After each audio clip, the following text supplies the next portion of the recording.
Today on Dr. Phil. She claims she was molested by her father. Absolutely not. He would never do anything to you. Do you think it happened? No. I'm telling you what our father did. He called me a liar. Who's telling the truth? That night, you're drunk, you're high on drugs. I felt violated waking up and seeing my father there. Didn't you say it was still dark in the room? There was light from the street lamp. You can't change your story every time I ask you a question. It was either dark or it was light. Let's do it. Have a good show, everybody. Here we go. This is a safe place to talk about hard things. Stand by, Dr. Phil. I try to be an emotional compass and point you in the right direction. 5, 4. I am not giving up on you. Go, Dr. Phil.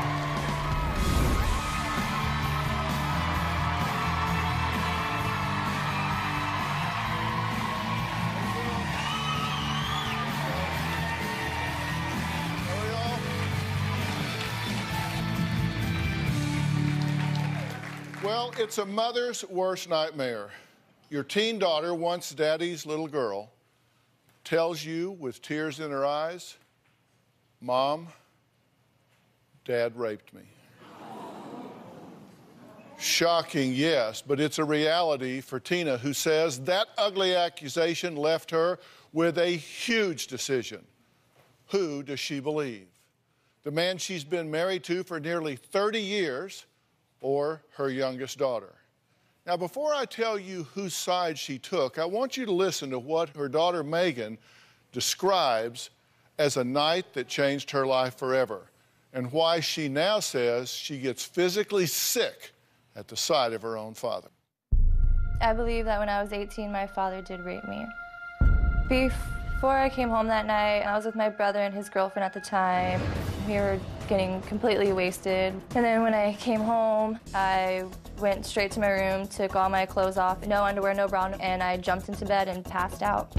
I had a dream that somebody was having sex with me, and it felt very real. It was a black figure in my dream. I didn't see a face. It was on the street. When the man that was having sex with me finished, that's when I woke up and saw my father standing there. The covers were off of me when I woke up. I pulled my covers on me, started screaming, "Why are you in my room? Get out, get out." And he was telling me, "I'm looking for my cell phone, I'm looking for my cell phone," as I see him gathering himself, basically. I was so intoxicated that I immediately fell back to sleep. When I woke up the next morning, I was in tons of pain from drinking, the drugs. I didn't remember anything that night. I was, stumbling to the bathroom trying to find my way, and I was sitting there going to the bathroom, and I felt pain.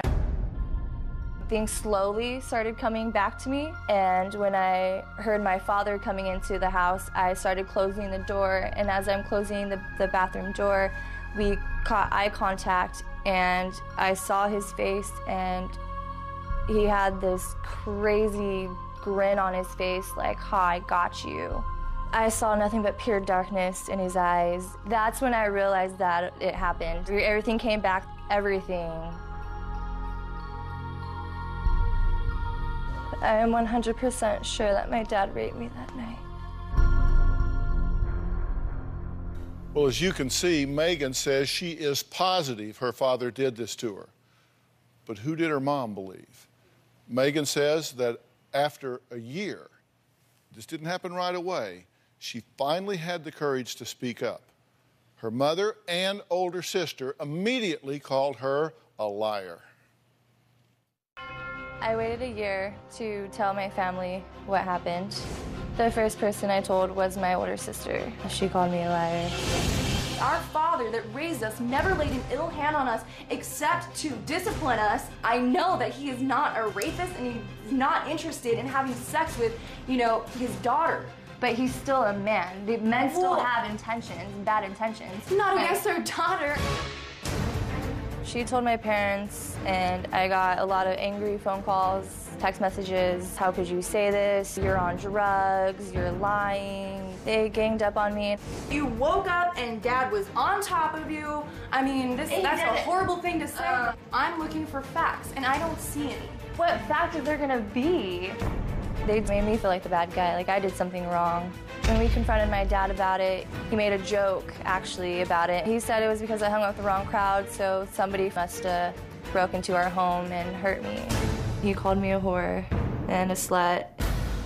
I feel very uncomfortable being around my dad. If I'm wearing something short or low cut, I try to pull my blouse up. I'm just like disgusted with him. I can't look at him in the eye. Everyone thinks that my dad's this great godly man that would never hurt their children. They are wrong. Okay, Megan, I'm glad to meet you and sorry for the circumstance. Why is your own family not believing you? They trust my dad, and they feel like because I was on drugs and I was doing all these things that I just made up this crazy story to get back at them for something. Mm-hmm. Is that a reasonable consideration on their part, that you were drunk and high?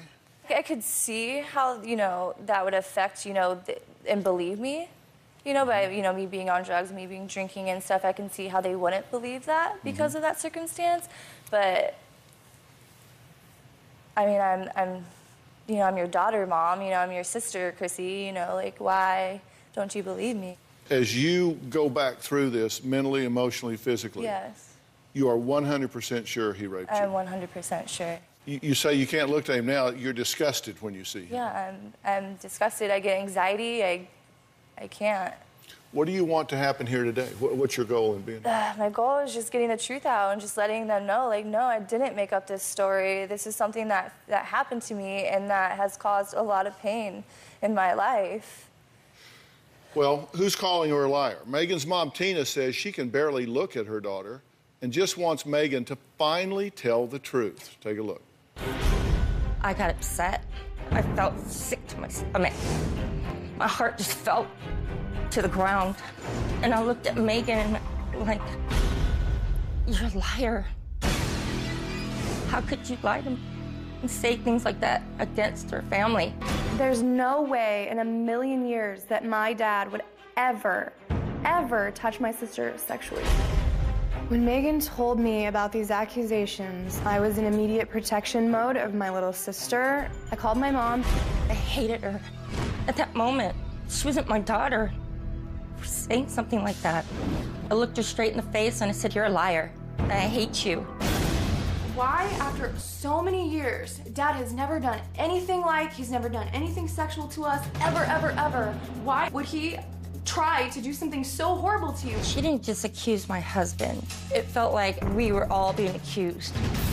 She just took a knife and just stabbed me. Stabbed my heart, stabbed my soul. I believe something happened to her. She likes to party, hang out with wrong crowds, so she could have been raped by somebody, but was not my husband.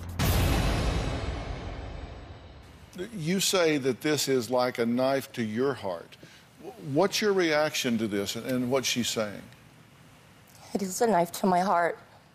And what she's saying, I just can't believe that she's gone this far with it and ran with it. Why don't you believe her? Because of all the things that she's done, everything that she's been through, everything that... Well, what has she done and been through that affects what happened that night? What are you saying that causes you to not look at her as credible? For one, she's given herself to so many men. You mean being promiscuous or you mean prostitution? That and being promiscuous. Both? Both. Just because they do that doesn't mean they can't be victimized by a sexual predator. We're clear on that, right? Cleared. I'm clear. Do you think she believes it? I think she believes in her mind that it did happen. In her mind. Not in our minds, but in her mind. Do you think she believes this? I think Megan believes it, yes. Do you think it happened? No, absolutely not. She is 100% certain that it happened. You two are 100% certain that it did not. Yes. How can you be so sure you weren't there? Right. Well, just based on her story alone, just the fact that she said it was a dream, and that she woke up and saw my dad in her room, that doesn't say that Dad raped her. And my dad has never laid an ill hand on us except to discipline us. And this is just extremely Why would she make up Far-fetched. this lie? This is, if this is a lie, it is incredibly vicious. Why would she do that? You know what? I honestly don't think that she's intentionally lying. I think that she's confused, and I think that she's misled by that dream and waking up to seeing my father in her room. But I know my dad. My dad would never, ever, ever, ever Are you touch lying? her No, in a I'm sexual not way. lying. You're 12 or 13 and you say you get things from men. How did you do that? I needed food in my belly. I needed clothes on my back. They would offer me clothes and shoes for sexual acts. And later, I'm going to ask you straight up, did you rape your daughter?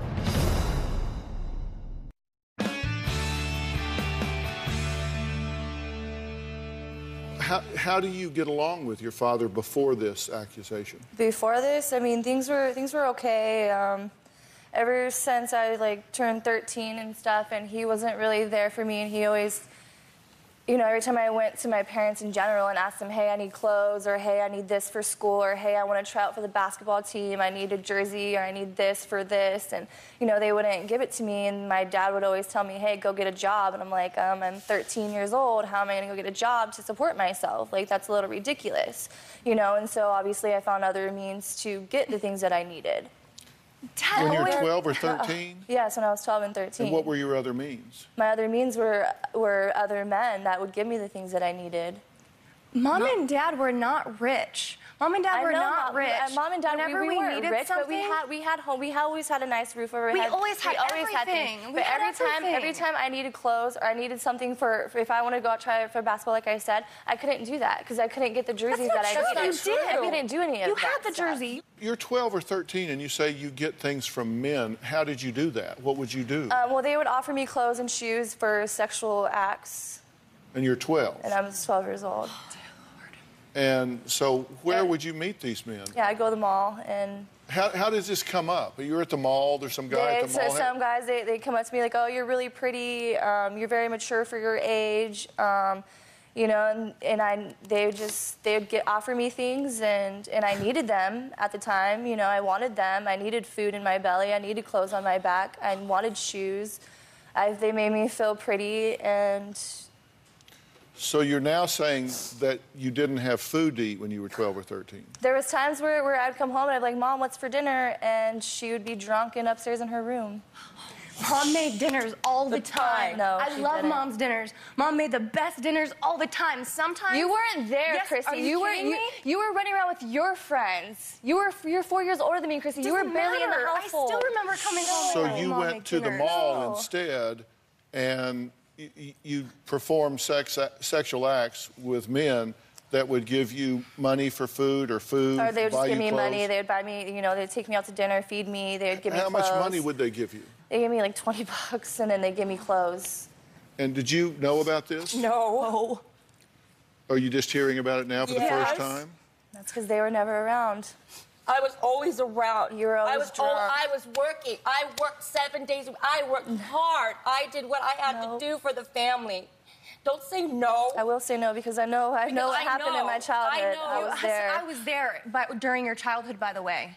Barely. I was there. You ran We had away, the Chrissy. same You parents. always ran away Just because with your I ran away boyfriends, from and you were home. always out partying with your friends. I did, You were I never did. there for I me. Every admit time I that. needed you, you were never there for me, ever. I am so sorry that I was not there for you, Megan. I am so sorry. I was off doing my own stupid Exactly, stuff. so you living don't my know. own lessons, You weren't and there. I am sorry, Megan. I wish that I could have been there for you. But I wasn't, and I'm so I know that, and I sorry. forgive you for that. And now, even when this is happening, I'm still looking at you in your eyes and telling you what our father did, and you still sit I here wish I would and have you been call there me for a you. I took you liar. away from those people doing that to you. Were you drunk upstairs? No. My mom has a drinking problem. I work. Are you an alcoholic? Yes, I don't by think definition, so. yeah, she is. Do you drink to excess?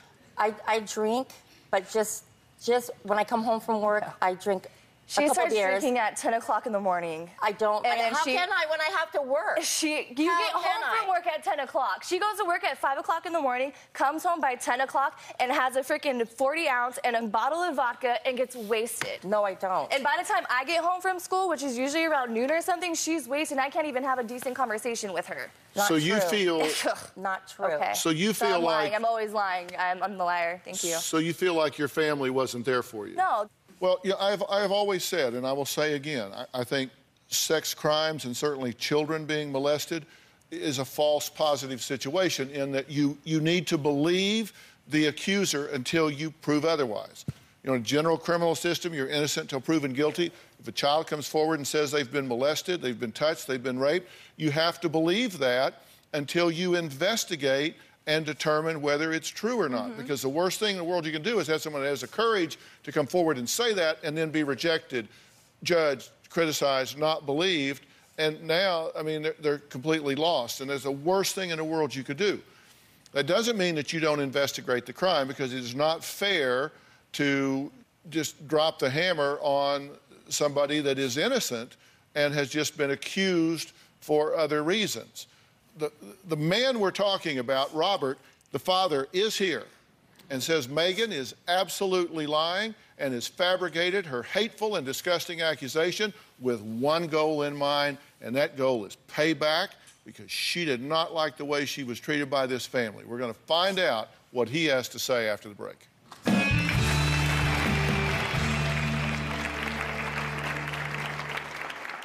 Megan has always been a problem child. It's obvious to me why Megan made this allegation against me, because she just simply wanted me out of the house. And later, I have here polygraph results. When asked, did your father ever have sexual contact with you, you said? Yes. The results are...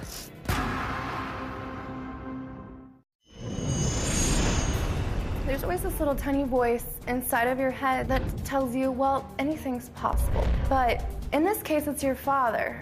I know my dad well enough. He just would never do something like that. When a man walks in on a naked woman, the feeling that they get, then when a man walks in on his daughter naked, it's completely different. Yeah, I understand that, but when Dad's constantly telling me how much I look like my mom, that doesn't mean that he raped you. I can't.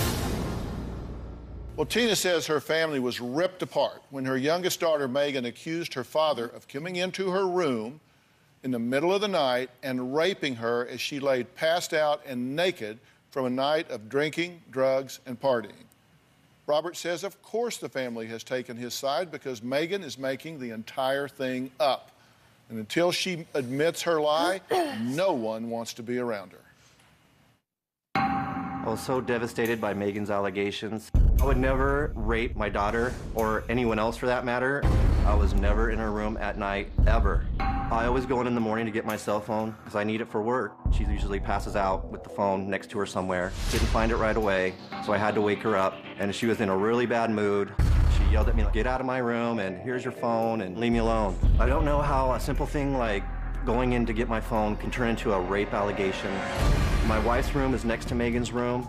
She was home, my son was home. We had dogs in the house, they would have barked, someone would have heard something. When I found out a year later that Megan accused me of raping her, my heart stopped. It was the truth. Why not go to like when it happened, an authority? You know, wouldn't you like to get the police over there? They do the rape kit, they find out the evidence, they do the steps. But those things never happened, and it was just, she didn't get her way one day, I suppose, and just decided to pin some dream that she had on me. Megan has always been a problem child. Megan had drug problems. She's been into prostitution. We've even had a call from the FBI to come pick her up from their headquarters. It's obvious to me why Megan made this allegation against me, because she just simply wanted me out of the house. I've always been the person that tried to keep her in line, and she just wanted me out of the picture. I know that her tears, they seem really real. I know that maybe something happened to her, but I know that it wasn't you. Since those allegations, my relationship with Megan has been non-existent. Until we get to the bottom of this, I really can't have a relationship with my daughter. Well, normally, I would never ask a rape victim to be in the same place with their alleged attacker. But in this case, they have spent a lot of time together since the allegation emerged, and they have both agreed that their comfortable with being here as long as I'm here. All right, Robert, please come on out and join us.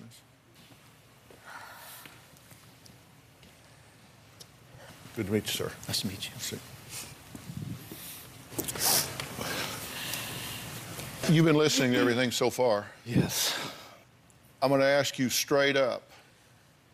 Did you rape your daughter? No. So you didn't do it. You didn't touch her. You didn't rape her. Any of the things that she's saying took place? Absolutely not.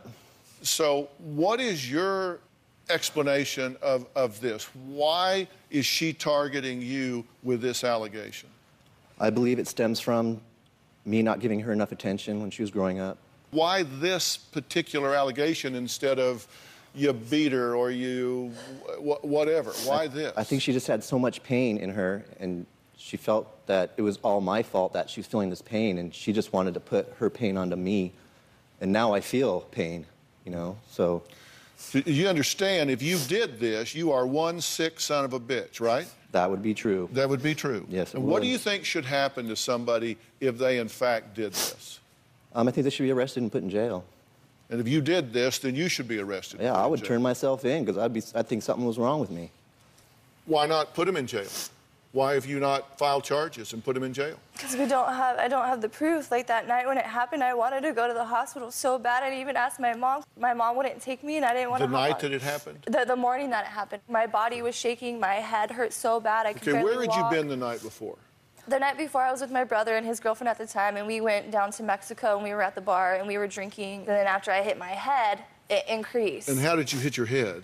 I went to go get change from the bartender, and I went to go prop my body up on the bar, and I didn't see that there was a railing up there, and I smacked my head straight on. You jumped up into it? Yeah, I jumped into it, basically, so it was almost like full force. Did it knock you out? No, it didn't knock me out, but it definitely, you know, put me back to the ground, and I was just like, whoa, like that hurt really bad. And then, you know, I increased my alcohol drinking. I increased the cocaine to get rid of that pain. I even was sitting there with some ice on my forehead that the bartender had given me that night.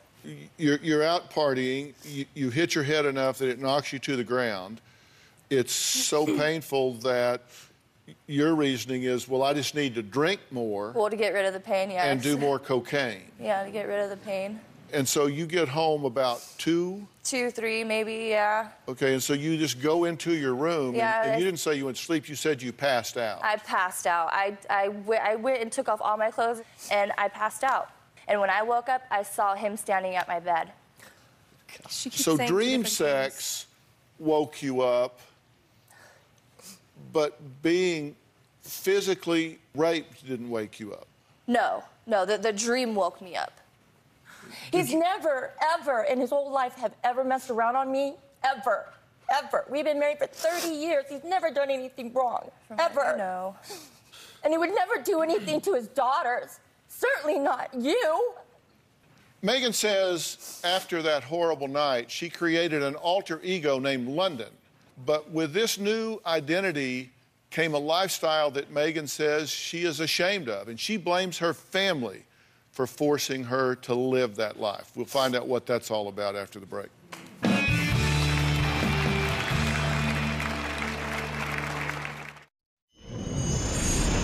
After my dad raped me, I needed a way to support myself. I started to prostitute myself. I would put ads on Craigslist and meet about 3 or 4 guys a day. I started acting like a completely different person. I gave myself a new name, London, and she was a powerful woman. She was bossy. She was an extreme bitch. Nobody liked her.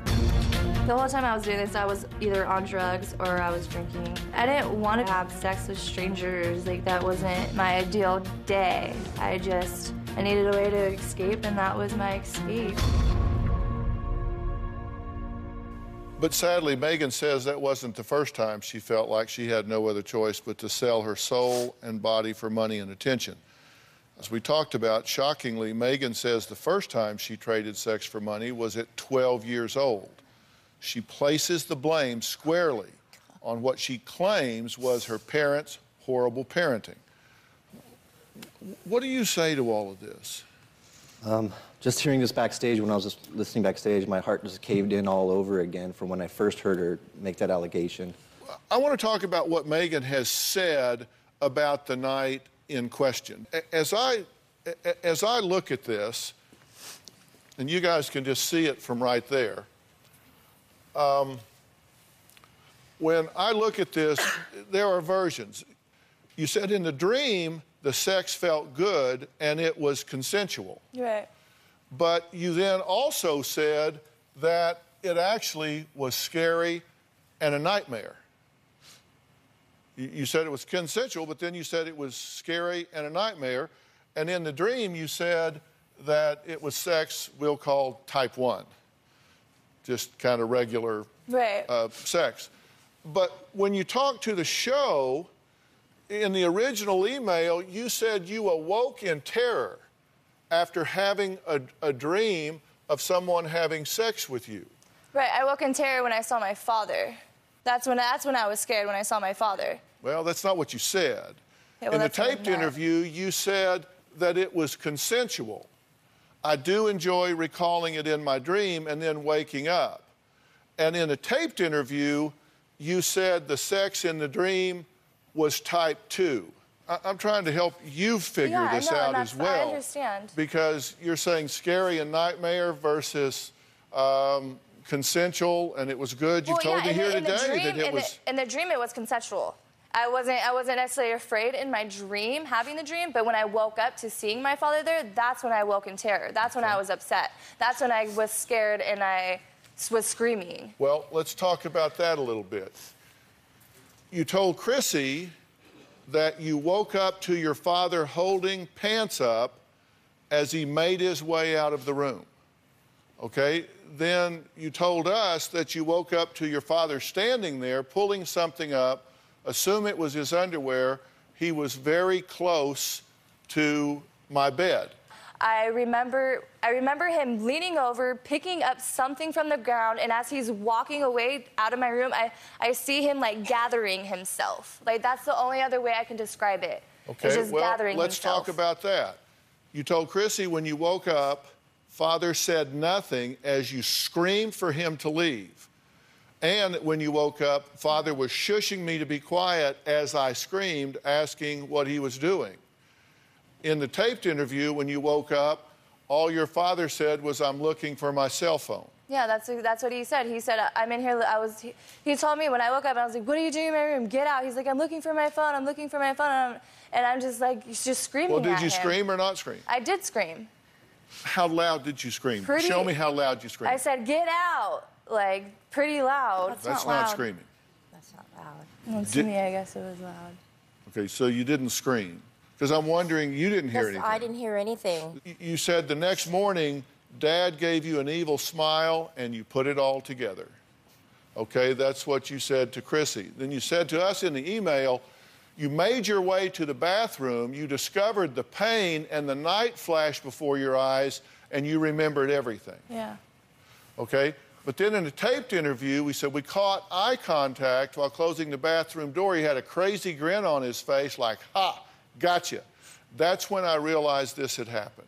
The look that I saw on his face was just like a ha-ha, like just this evil, like big grin and dark eyes, like it scared me and I felt very uncomfortable, and that's when I closed the door and I like sat in the bathroom for quite a while, like trying to figure it all out, like what happened. And like I told you too, like I replayed this night over and over and over again in my head, and I want to believe that it wasn't my father, but when I piece together all these things, it's very hard for me to lie to myself and say, no, this didn't happen.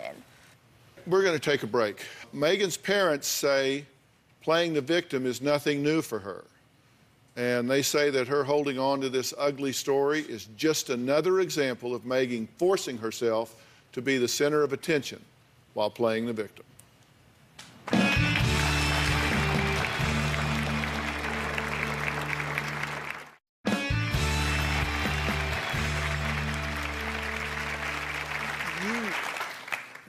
You say that you had a head injury, drugs, and alcohol. Yes.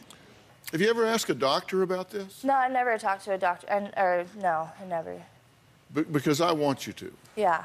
I'm bringing out a cell phone because one of our medical resources here is Doctor on Demand. It's an app you can put on your cell phone. You can touch it and be face-to-face with a board-certified physician in a matter of seconds. And this is my app. I've developed this, and we use it here with a lot of our guests. And I want everyone at home to fully understand the impact of pass-out level intoxication and what it has on the brain and the potential danger that it puts you in. I want you to understand that. Please, so joining us now is Dr. Ian Tong. Dr. Tong, good to see you again. Hi, Dr. Phill. How are you? Well, I am well. Now, look, first off, can you define what happens to your brain at the pass-out level of intoxication? Sure. When you drink enough alcohol to reach severe levels of intoxication, you can have a few things happen. One, you have impaired judgment.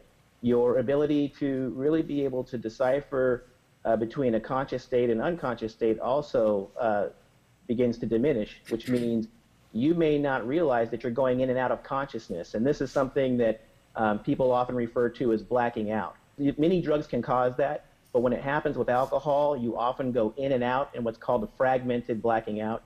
And when that happens, it would be very difficult to really decipher, I think, between reality or between a dream state. Okay, and how about if you are mixing this with drugs in some way, in this case, cocaine? Yes. So mixing drugs, almost every study that has been done on alcohol intoxication and the use of other drugs really shows the compound effect. So really you're increasing the potency of what the alcohol is going to do to your body, and one of the major effects can be confusion, and if pushed far enough, can even be coma. So the more alcohol and the more other drugs that are mixed with it, I have a question. Can really confuse your brain and again your ability to decipher reality. All right, Megan has a question for you, Dr. Tong. I have a question. As far as like brain activity goes, like when you are in the passed out state, in blackout stage, you have, from what I understand, you have very little to brain activity in that moment. So the fact that I was dreaming and I had this very vivid dream, could it be possible that in a way it was reality, but I perceived it as a dream? Yes, I think if I caught all of that, the question was, can something that's actually happening seem like a dream state? And that is the tricky part here, is that the answer is yes, absolutely. It's difficult to decipher between the two. When you are blackout drunk, your level of brain activity, how would you describe that, is what I'm saying. Are you saying, will you dream? If you're blacked out drunk, do you have dreams like that? Yes, you can still dream. Dr. Tong, we'll let you go because I've got some things to move on to, but I appreciate it. Thank you, and everybody at Doctor on Demand. We're going to take a break. With no hard evidence to prove either of their stories, Robert and Megan both ask if they could take a polygraph. They both want the truth to be revealed. Those results after the break.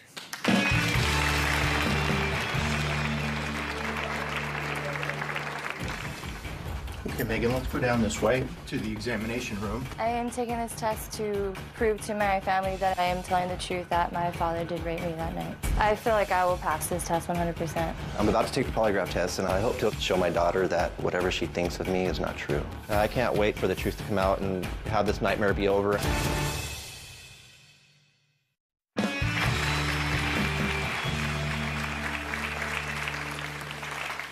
I have here polygraph results.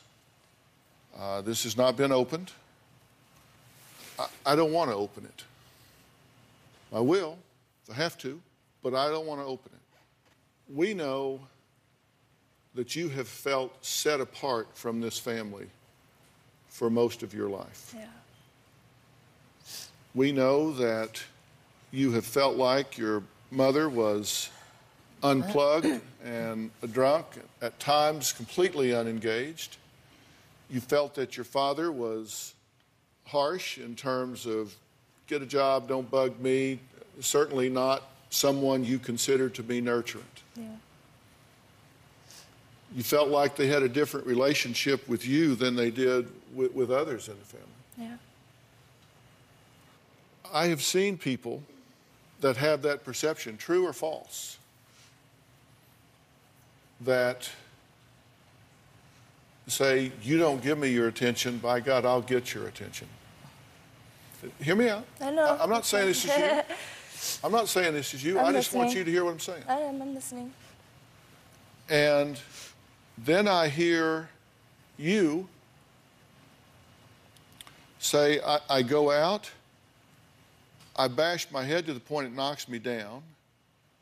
I'm drinking to excess. You say beer, shots, everything, doing lines of cocaine in the bathroom to the point that you passed out, which means your cognitive functioning became highly impaired. You were unable to maintain consciousness. Isn't it possible that you're just wrong? I thought about it. I mean, it was definitely a thought in my head that I could be wrong and that, you know, I could have just been dreaming and I perceived the situation wrong. But the fact that I was naked and my covers were off my body and the fact that I woke up to him standing there. Didn't you say it was still dark in the room? There was lighting from the outside coming from the street lamp. Okay, now you can't change your story every time I ask you a question. I'm not changing my story. This was on It was tape. either dark or it was light. It was dark outside and there was light from the street lamp coming in. You're drunk, you're high on drugs, you're still passed out. I can't consider it because the way he was standing. Can you tell me that you are certain that he raped you? I don't even know. I can't. I want to believe that, yes, it happened because of my dreams and everything that I felt and stuff, but I did not wake up to the act of it. But yes, that's what I feel. Do you want to withdraw this allegation or do you want me to open this polygraph? I want you to open it.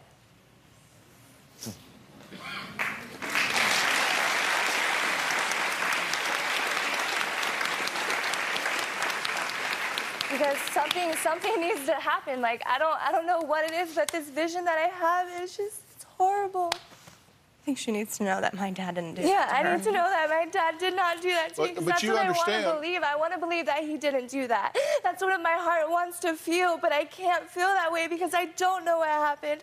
All I know is what I felt and what I saw. That's it. Like, everything else is a blur. This is Jack from Arco right here. Jack, you conducted both of these polygraph tests. I did, Doctor. Were they good tests? They were both good tests. Both took about 2 hours. Both Megan and Robert were, I would say, on the high side of nervous, but we worked through that. I do not want to open this envelope because I do not think it will advance the healing in this family, but they want it open. I'll open it after the break.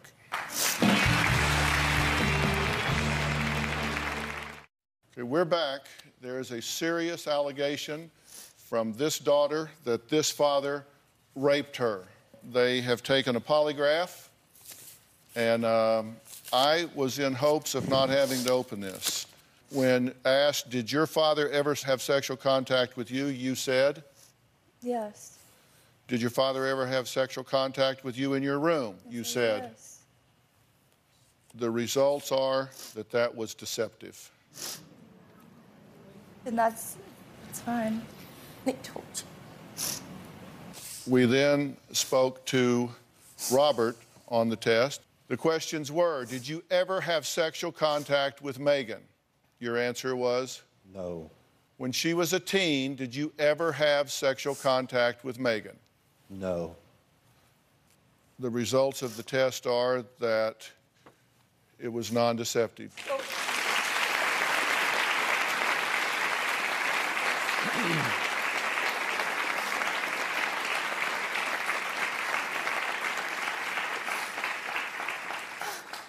Was this a close call?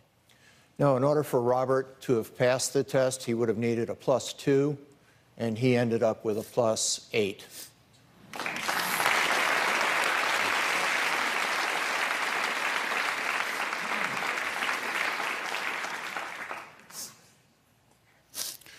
Can you use this information to help yourself move on? I can try. I mean, that's the whole reason why I wanted this, was to know for sure, like, what happened that night, because I don't really know what happened. I just know what I felt.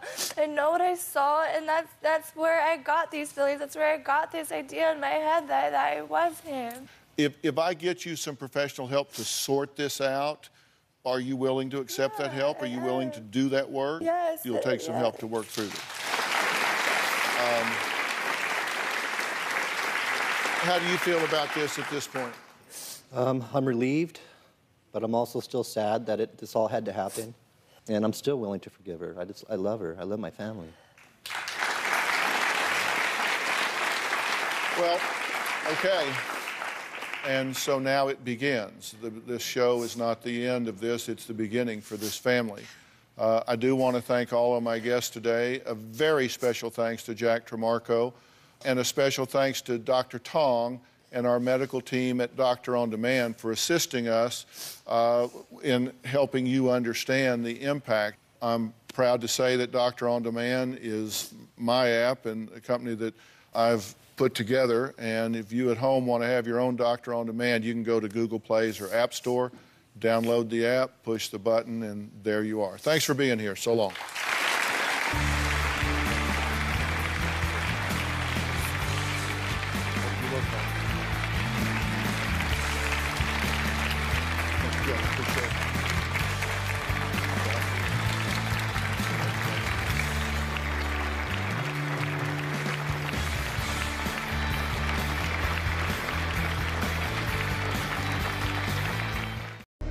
Today on Dr. Phill, their honor roll student is dating a bad boy. You have been abusive with her? Yes. She's pregnant. It sickens me. She's kind of half his child, my grandchild. He's controlling. You couldn't leave her alone to be interviewed. It's about us being together. That's not about being together. You're afraid she could say something that'll hurt you. And violent. You locked her in a bedroom, kids scream for help. You get mad and you throw her out of the car. Do you believe he could kill you?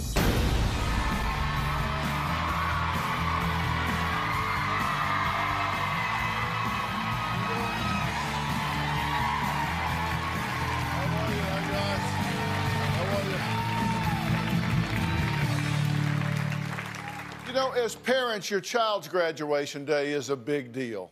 All of their hard work and determination has led to that one moment when they walk across that stage, grab their diploma, dreams of the future swimming in their head. It was no different for Katrina and Ed's youngest daughter, Kirsten. She graduated high school with honors and was headed to nursing school. Little did these parents know she'd never make it to her first day, because they say Kirsten met a boy, actually a man, a very, very bad man, according to her parents.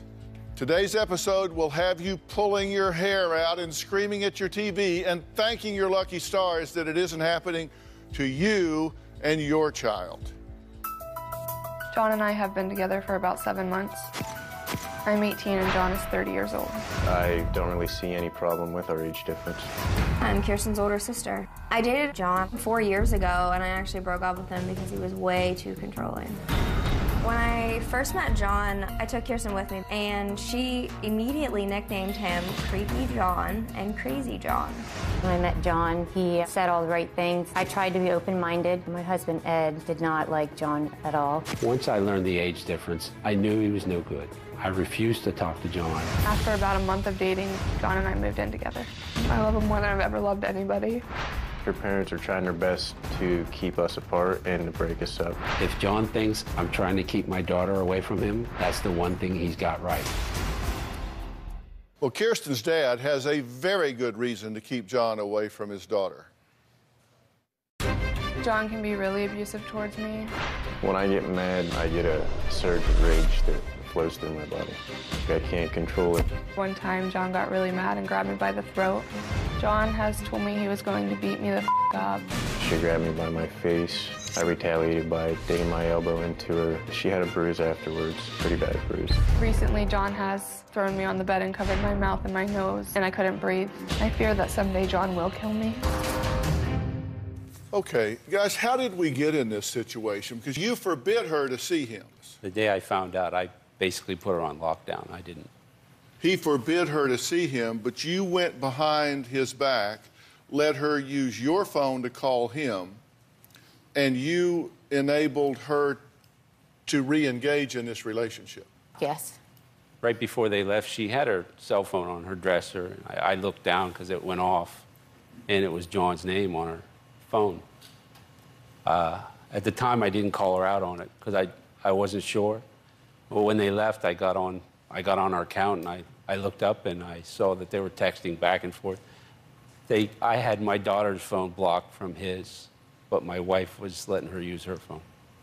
You knowingly put her back in touch with and relationship with an ex-convict that's on probation with violent and aggressive behavior, already has a baby with somebody else that he has no contact with. I mean, I didn't know his aggressive side. I didn't know his whole background of his charges when I first met him. He charmed me. He only gave me one charge that he was arrested for. I just knew about the burglary. I thought he did his time. It was a couple years ago. Maybe he has changed. I didn't know. Well, to complicate matters even more, Kirsten is now expecting this man's baby. I am currently 3 months pregnant with John's baby. I'm very excited about having a baby. Our thought process was my family would come around and accept him because he would be the father of their grandchild. As far as their father, brother, and sister, no, they've never been supportive. My family has not come around. It's absolutely ridiculous that Kirsten assumed that if she got pregnant, the whole family would just be accepting of John. This is a parent's worst nightmare. How do you feel about this part of the deal? It sickens me that he's even been with my daughter, let alone that she's kind of half his job. It's my grandchild. He's nowhere mature enough to, I mean, he's proven before he has a kid he can't see now. And now he's supposed to help raise my grandchild. And this is a dangerous and violent man. Yes. He has spent almost his entire adult life in prison. He spent 10 years behind bars. He's 30. that's the first time I've heard that. Yeah, me too. Yeah, well, we'll do the math for you. Now, Kirsten admits her 7-month relationship with John has been, to quote her, hell. A few weeks ago, Kirsten and I got into an argument. She went to her parents' house and she had a phone that I had given her. I was extremely mad and I wanted my phone back. John came over with his car and blocked our driveway. Started calling the house phone, my cell phone. Call the cop. Get my phone. You want her away from me? You want us done? Give me my phone. I felt scared. John was completely out of his mind. I called the police. The first thing when they came in, they said, "Are you aware that he's on state parole?" I said, "No." In hindsight, I should have had John arrested. Had I done that today, John would no longer be with my daughter. John would be behind bars, where he belongs. Well, ordinarily, I would have spoken with Kirsten alone or with her family, and then we would have added John to the conversation. But John refused. He said he did not want Kirsten to be out here by herself. He wanted to be with her the entire time. We're going to meet Kirsten and the boyfriend that her family desperately wants gone, plus a fight involving this whole family when we come back.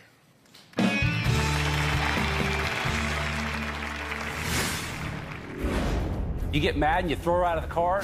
You barricaded her in a bedroom and locked her in a bedroom, wouldn't let her out. Are you a reasonable option? John controls everything that my daughter does. He reads all of her text messages, needs to know where she's at all times. Is it possible to interview you and get started with someone who you? Is that possible to get some shots of her? Together. That's the only way I'm going to do it. You guys want to be together the whole time? Okay. They're going to now join us together. So Kirsten and John, come on. The father here has never spoken to John. This will be a first time. Hello, John. Hi. How are you? Kirsten, how you doing? All right. Have a seat right here if you would. You two are in a relationship, correct? You're pregnant. Correct. How far along are you? About 3 months. About 3 months? Mm-hmm. And do you plan to get married? Someday we hope to. Uh-huh. We realize we have a lot of problems that need fixed before we even think about marriage. Uh-huh. He's never going to be accepted. Get that through your head. Never. So you had this baby on purpose? I thought that it might help with the acceptance. It's more of a fact of if they wanted to be around the baby, they would have to be around him. And that's something we've never all experienced at once. Okay, well, that's what I'm trying to figure out what your thinking was. So the idea was to have a baby and hold it hostage unless they were willing to interact with John. Mm-hmm. Yep. Yeah. It's kind of. Yeah. Was there any other way to think of it? I would have allowed them to see our baby. You wouldn't even let your mom go to the appointments. She was being secretive to him about my counseling session for no reason, and his choice was to tell her that she couldn't come to any more baby appointments. She was already at one ultrasound. But he already knew you were going to counseling. He didn't need to know where it was or who the lady was, so he could follow us and stalk us. That was between me and you. I was getting you help. I was paying for that. Follow and stalk when I work from 4 a.m. to 6 p.m. at night. How could I follow and stalk? Do you work while every I was day, working? John? Yeah, I was working that day. How many hours do you work a day? Not every day. You Average. don't work 8 hours. No, average I work You have about off. 13. Okay. That day I was working a 13-hour day. Okay. John, let me ask you, do these folks have reason to be concerned about you? They all have reason to be concerned about me. I mean, it's in my past, it's in my actions. You won't leave her alone. You won't couldn't leave leave her her alone to be interviewed. Are you that afraid of her? No, I'm not. Are you that afraid of her. she'll speak her mind or the truth will come out? She can speak her mind even with me sitting here. Really? No. Then why didn't you let her get interviewed alone? Because I wanted to be there, because Why? it was about us being together. That's what this That's whole... not about being together. You're this afraid entire of her situation. individuality. You're afraid she can actually say something that'll hurt you. I just want to say I was very honest in my interview, and nothing with him sitting there. I didn't. But I Kirsten, wasn't it's not even- normal. You've come to us how many times saying you're afraid of him? That's Yeah. why you But stay. your Yes, I've been words. afraid of him. Your You words. love him, but you Yes. hate him as much as you Yes, love him. I do. Why do He you keep knows going that. back to him? You bawled to me on my couch. Why do I keep going back to him, Mom? Why can't I stop? Because I'm stuck. I mean, And I I told not you I didn't stuck. know. Your option's here. It's not there. That's stuck. You I don't do need love to be him. controlled. That's not leaving an option. You're being controlled. What's not Why an is it not an option? Saying that her option is there and this is not an option, that's cutting off options. You cut Options off should be an options. option She for can't her have should be friends. an option for her should be whatever she decides. Okay, are you a reasonable option? At the moment, right now, no. I have problems that I need to work on. Okay, then why are you in this relationship? I want to stay in the relationship. I want to work through it. Even though it's not in her best interest? At This is the the same moment, relationship it that might you not be keep in her throwing best her out. interest. Is that the relationship you want? You get mad and you throw her out of the car? Whenever we have an argument and she breaks up with me and decides to run And you off, throw her yes, out. I- When she's I throw walking her down out. No the street and you shoes, pick her up no and throw her in the phone, back seat and no take off nothing. with her, and she said if she would have had her cell phone, she would have called 911 for kidnapping. Well, see, I'm When you concerned. barricaded her in a bedroom and locked her in a bedroom, wouldn't let her out, and she had to scream for help, and she had to run to the neighbors and call me after you texted me and I said told get her her out that of I here. wanted to speak to her, and I You sat throw her in front clothes of the outside and door text me in the playing middle of a my brother's game on a wedding? cell phone while she trashed the room. No, I think you There's ripped her the pictures clothes of down it. first. Does I this, didn't take anything down. Okay. let me interrupt here for a second. Y'all don't need me here to bicker. Do you think this is reasonable? No. Because he agrees he's not a good candidate. You agree he's not a good candidate. They agree he is not a good candidate. So give me your logic. I've tried to leave him several times, but a lot of the times I think about all the good times. Right? I mean, he is my best friend. He does do a lot for me. I mean, yeah, when times are good, they're good. And when they're bad, they're bad. Really bad. What has he done for you? I'm the one paying for the doctor visits. For the baby, he's not. He gets money from has his dad told every me. Thursday. He has told me he would pay for that. Do you have You told us furniture in we your were paying- apartment? You told us we were paying for that, and yes, now we do have furniture in our apartment. I want to find out how these two have interacted with us since they were booked on the show. We'll be right back.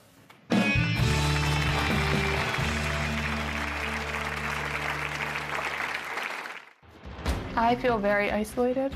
My life now has become just John and I. I say, Kirsten, you're his puppet. He has complete control over you.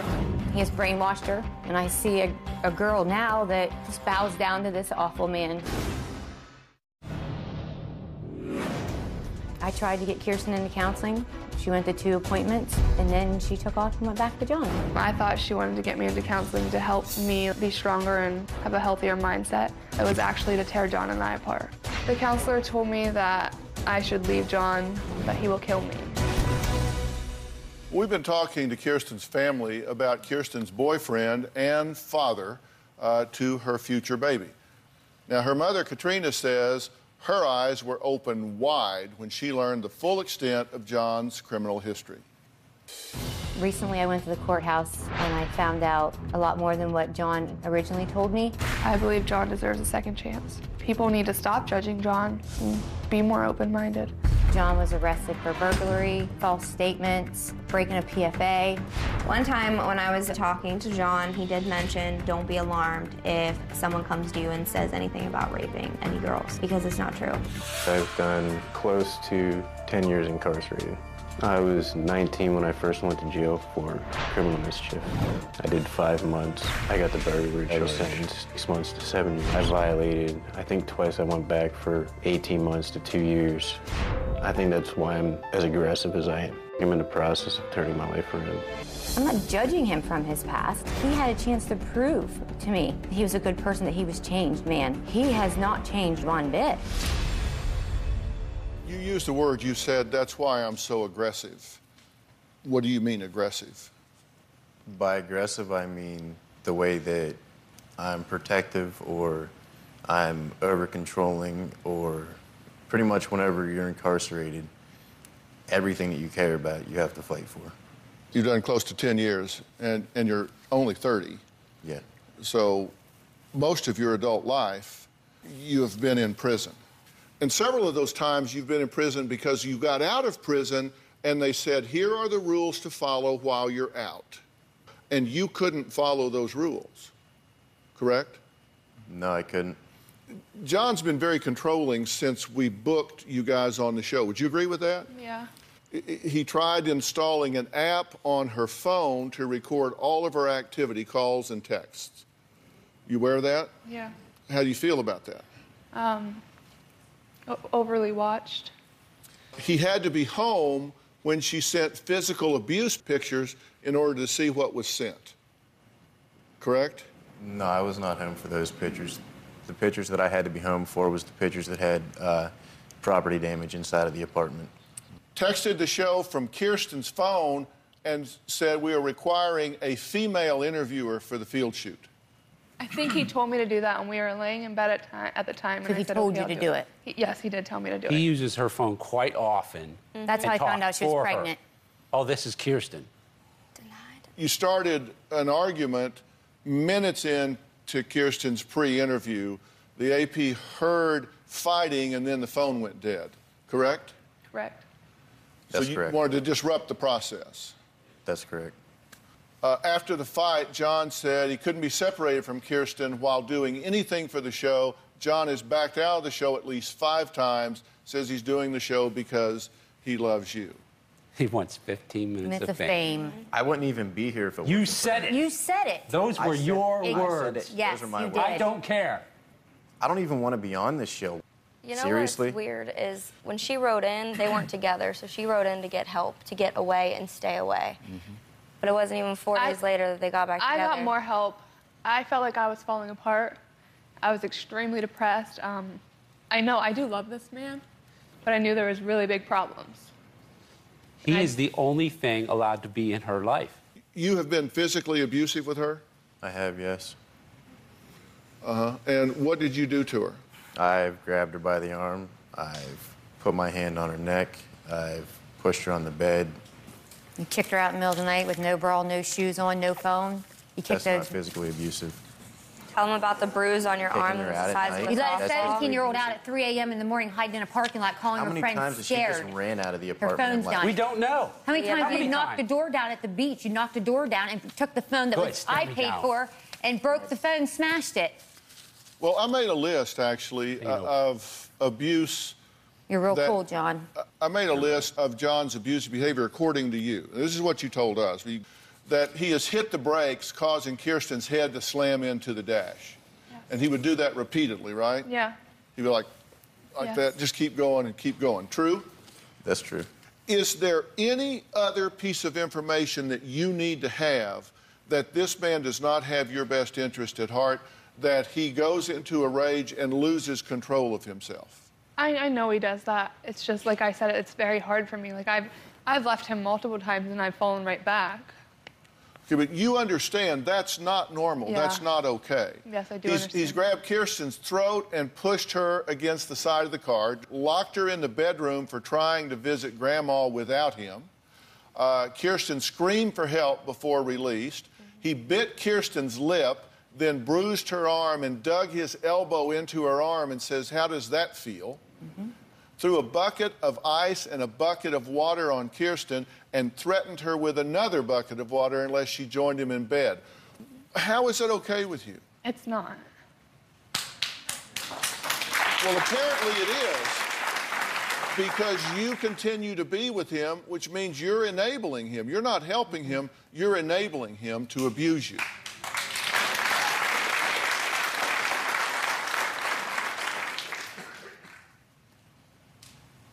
Kirsten, it's not normal. I know. You know it's not. So why do you stay? You don't need to be with him. You don't need it. Look what he's done. I've been with you for You deserve better than this that. whole relationship, and you turned your back on me, and you destroyed me. Look, I'm sorry. You know you have destroyed me. I'm on medicine because I lost my daughter to this horrible man. And you expect me to want him in my life after everything that he's done to you? I can't do it. Can I give her a hug? Do whatever you want. I'm sorry.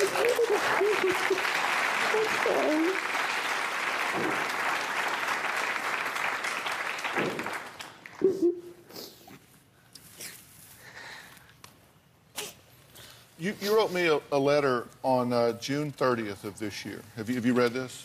No. John, you haven't read this? He's never heard. You said, "Dr. Phill, I need your help. I'm 18 years old, dating a controlling and possessive 29-year-old. We've been together a few months now, and things keep getting worse."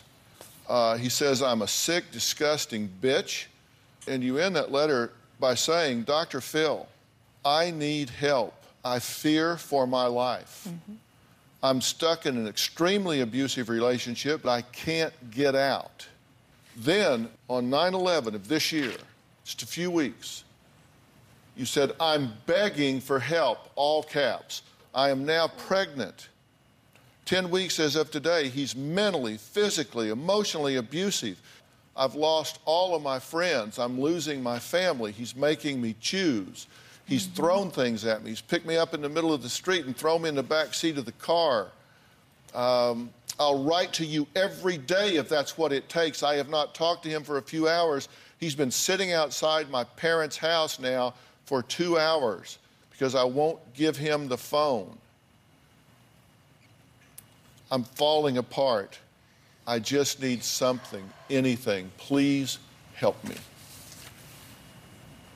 I was desperate, yeah. I felt like I was drowning. You are. Yeah. You feel that way because you are. Next, Kirsten says John has an 18-month-old baby with another woman that he's not allowed to see. We're going to find out why when we come back.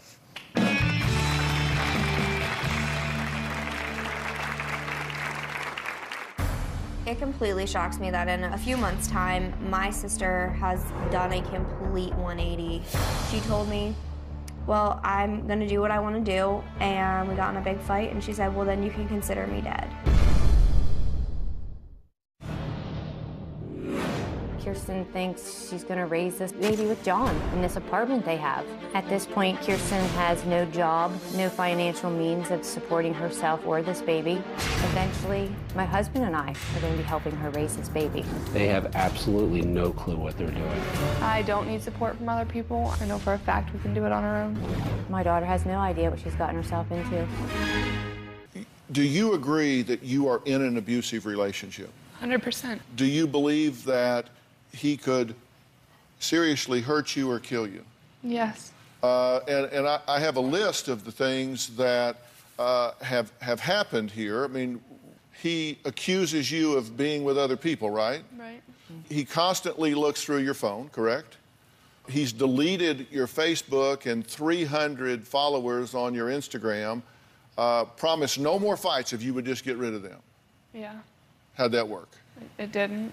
He now has to use John's email, and the couple shares one Facebook account. Kirsten can't apply for certain jobs like a waitress because you can't talk to or look at guys, right? Yeah, I have to flirt in order to be a waitress. She can't even come to my house, Dr. Phill, without him texting her nonstop and Kirsten yelling at her. can't visit the family of John if he's off of work because that's his time. He has jealous behavior, correct? Yeah. Why is this okay with you? It's not. Based on results, it is. I feel very weak. I mean, when I'm away, I get very depressed. I mean, I had to sleep with my mom for several nights when I wasn't with him because I couldn't sleep alone. I mean, she sat with me through tons of breakdowns. It's really hard for me. You're 18. Yeah. And then when you break up, where does he go? He goes to the bar drinking. And then he goes and takes women home from the bar, sleeps with them. Goes buys cocaine. Okay, you now are pregnant. Yeah. You have responsibility to protect this child. Do you feel that responsibility? I feel it. I know I haven't done the best at it. I know it's very unsafe, especially at times where he does grab a hold of me and throw me down. Well, I can understand that you don't want to be depressed and upset and have to sleep with your mother until you get through this, but you now are responsible for a child that doesn't have a voice. Now, he was in a relationship with an ex before, and she says that he never actually hit her until after the baby was born. She told me he never hit her at all. I've never hit her. But you also have to lie about it, right? I don't have to lie. Never say the truth. She's the one that said it. She told me she's never been hit by him. Well, I'm telling you what she's told us. Right. Well, I believe She said she was never hit by him until after the baby was born. She says he threatened to cut her up in little pieces and pour Drano on her. Really? Yes. That's what she said. She has a restraining order against you, correct? She does have a restraining order because I didn't show up for a custody hearing in Georgia. You don't get restraining orders for failing to appear at a custody hearing. That's when it got placed into play, was when I didn't show up for Well, that. it wasn't, you said it was because. It wasn't because. It was because of threats that I've made about her family. Threatening to kill them. So you've made threats against her family? To her, yes, I've mentioned different things to her. What yes. did you say you were going to do to her family? Any kind of get physical with them. Does he make threats about us? not like death threats, no. I mean, Are you? he has made threats, yes. You're afraid of leaving him because of that? Sometimes. Kirsten, I don't fear this guy. I don't fear him at all. Well, Kirsten, hang on, let me listen. Has he poured things on you before? Yeah. He's poured water on you? He's poured ice on you? He's threatened, according to her, to pour acid on her? You know, that strikes really close to home to me because I have a very close family member who I love very dearly that had that done to them. That's Cindy Broadus. That's Robin's older sister. Never even seen anything like that. And she had how many operations so far, Robin? She's had over 25 reconstructive surgeries. Over 25 reconstructive surgeries. Listen, this happens. Women get set on fire. That's what my counselor told me. Look at these pictures of women set on fire.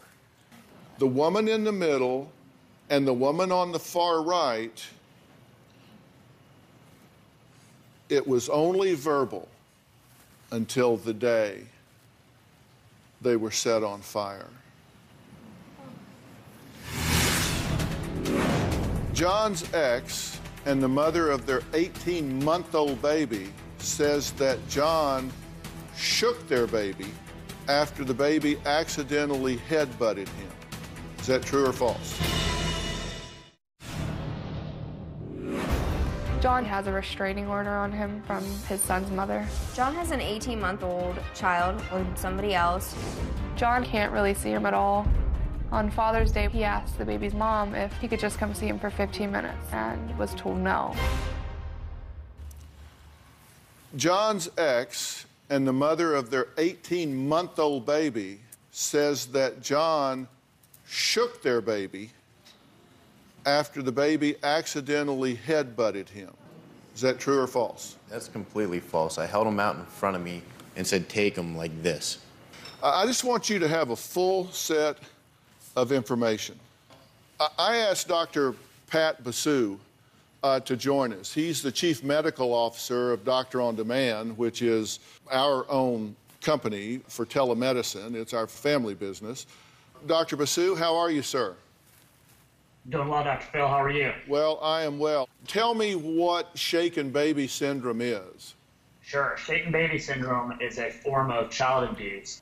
In babies in particular, there is a problem because the baby's brain is underdeveloped and the stabilizing muscles in the neck are not fully formed yet to protect that baby's brain. And perhaps most importantly, the baby's brain is a little bit looser within the skull because the bottom of the skull has grooves in it for blood vessels and nerves and other things to run through.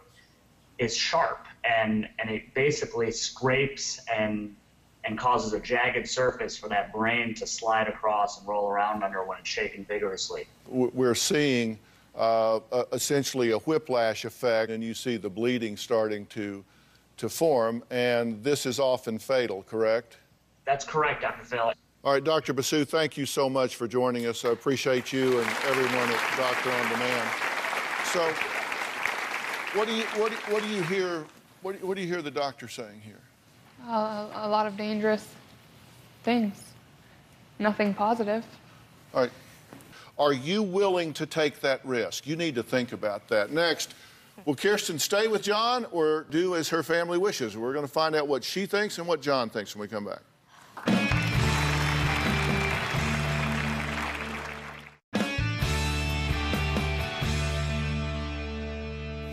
Kirsten, what do you want to do? I want to raise my baby in a happy, healthy home. Raising a baby alone is better than raising it in an abusive environment.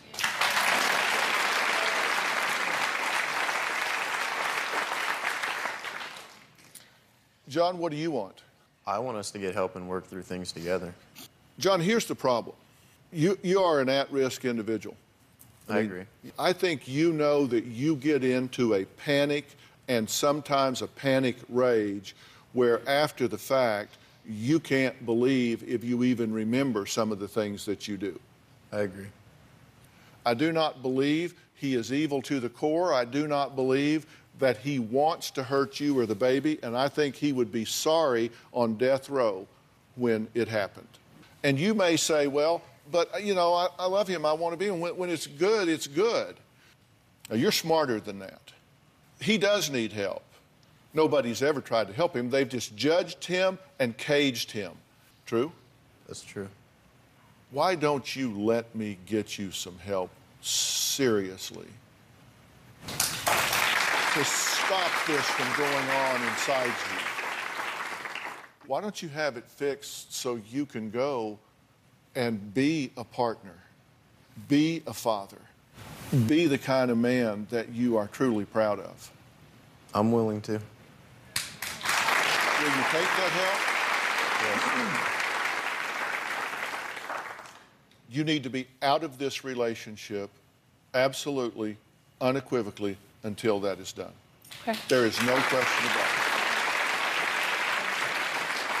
And he needs to respect your right to do that. And if you can't do that, then you need to go somewhere that he can't find you. Okay. And if that's what it takes, I will make those arrangements for you as well. You're telling me right here you are willing to separate from him at this point unless and until he does what he needs to do to get himself under control and go protect you and your baby. You are making that commitment to me right now. Yes. Are you willing to support that? Yes. Ed, you willing to support that? Sis? Yeah. Okay. All right.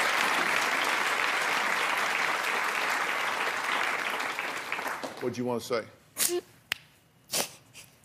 I just love her. I just want her back. Ed? We're always here for you. Don't think that anybody can say anything or do anything to you or to us that's going to change that, okay? Always here. I love you. I love you too.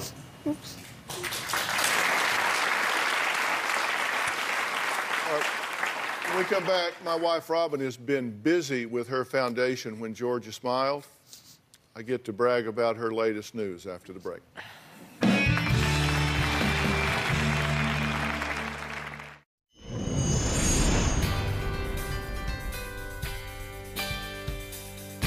I am asking you to join me to help stop abuse of any kind.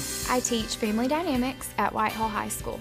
My favorite resource is Robin McGraw's Aspire curriculum. We've learned a lot about relationships, dating, how to know if you're in a toxic or an abusive relationship. The Aspire app has a function I call the go button that you can activate the moment you are in danger. Thank you so much for the Aspire app. I do have a friend, she unfortunately did have to use it. We got her out of the situation she was in, so thumbs up, good job. I just want to thank you for your Aspire initiative. I have had my students go on and listen to the videos, and I know that initiative is saving lives. Thank you, Robin.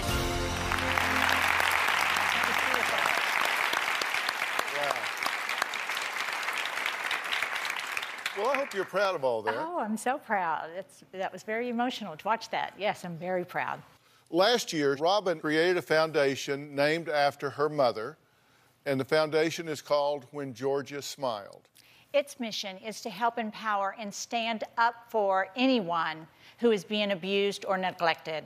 One of the first programs we launched was the Aspire Initiative, which is an interactive curriculum for all ages. The Aspire Initiative includes a potentially life-saving free smartphone app, Aspire News. And since its launch, 150,000 people have downloaded the smartphone app, with almost 1,000 additional downloads happening every single week. And thank you. When the United Nations saw Robin on the show talking about the Aspire app, they were so impressed and moved by her efforts that they reached out to me and wanted to thank her directly, because domestic violence is not something that just happens here in the United States. Sadly, it is a global issue.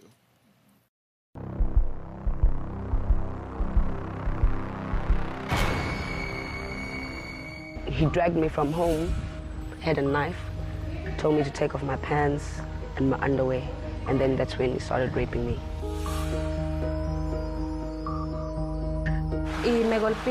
He would get drunk, he would beat me. He would put his gun inside my mouth and tell me, "I'll leave your brains splattered on the wall."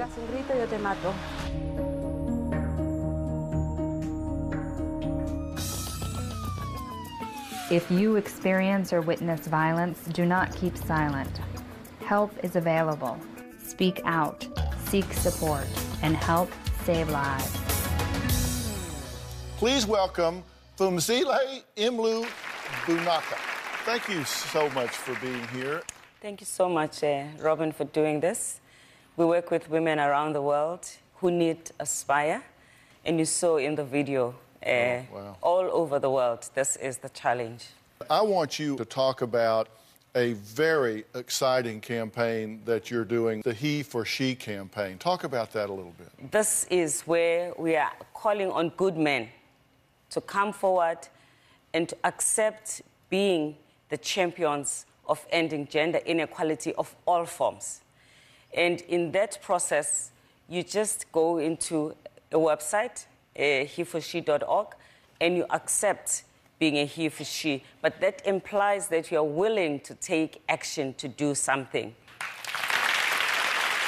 And if you want to be that good man that steps up, go to heforshe.org and take the pledge. That is so, so important. And today, I'm going to heforshe.org, and I am signing up. And I want every one of my viewers, if you're a guy, do it. If you're one of the women that watches the show, get your husbands, get your sons, get your son-in-laws, get your brothers. Go to heforshe.org. Get your boss. Get everybody. Go sign up. Okay, but don't stop there. There are other ways to help. That's right. My foundation, When Georgia Smiled, receives substantial support from the sales of select Revelation products, which in turn allows us to then allocate funding to domestic violence programs. One of those products I hold dear to my heart is named after our granddaughter, Avery. It is called the Avery Lasting Love Lip Gloss Collection, which contains 4 different shades of lip gloss. And because Robin's Foundation is all about giving back, I'm proud to say that the total net proceeds of sales from the lip gloss collection directly benefits domestic violence programs. If you want to help contribute, go to whengeorgiasmiled.org to learn how. Before we go, I want to gift everyone in the audience today with a lip gloss from my collection. And that's not all. I also want everyone in the audience to experience the 30-day kit of my skincare line, Robin McGraw Revelation.